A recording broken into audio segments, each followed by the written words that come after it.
The Constitution has been adopted by the states of Massachusetts, Connecticut, Jersey, Pennsylvania, Delaware, and Georgia. There has been much greater unanimity in favor of the proposed government than could have been reasonably expected. Should it be adopted, America will lift up her head again, and in a few years become respectable among the nations. This is a selection of 9 letters, 6 of which are from George Washington, 3 of which are from Thomas Jefferson. Written to the Marquis de Chester, who was a major general in the French army. In 1780, he came to the United States with an expeditionary force to help in the War of Independence. Chester, although a career military man, was also a philosopher and was so fascinated by America and its possibilities. In April 1782, Chester traveled through Virginia, and he spent 4 days with Thomas Jefferson, and the two were kindred spirits.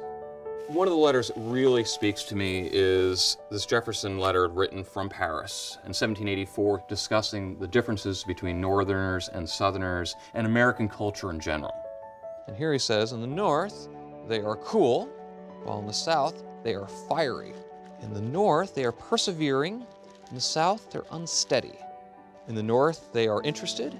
In the South, they're generous. These characteristics grow weaker and weaker by gradation from north to south and south to north, insomuch that an observing traveler, without the aid of a quadrant, may always know his latitude by the character of the people among he finds himself.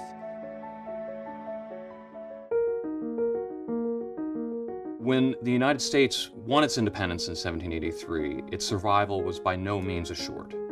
It's one of the beauties of reading original letters. Unlike historians, they don't know what's going to happen. Both Washington and Jefferson in these letters refer to something known as the Mutiny or the Philadelphia Riot. There was indeed some dissatisfaction in the army at not being paid off before they were disbanded, and a very trifling mutiny of 200 soldiers in Philadelphia on the latter occasion. Congress left that place, disgusted. This is a recurring theme that, that perhaps the United States will not survive.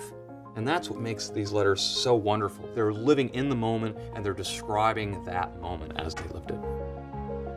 The letters are remarkably well preserved, especially if you take a look at some of these examples here. The ink is almost as bright as the day it was written, as the paper is almost creamy white as when Washington first laid his pen on it.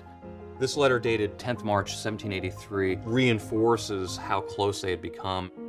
Washington opens to Chester, who had just arrived in Paris. The affectionate expressions in your farewell letter, the 8th of January, from Annapolis, gave me a new spring to the pleasing remembrance of our past intimacy, and has convinced me that time nor distance can eradicate the seeds of friendship when they have taken root in a good soil and are nurtured by philanthropy and benevolence.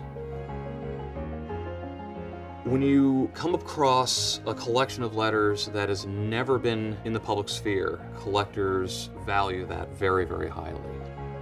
These letters form the basis of our history. These are the primary sources from which we glean insights about historical figures' hopes and dreams. And essentially, this is the beginning. This is where we get it all from.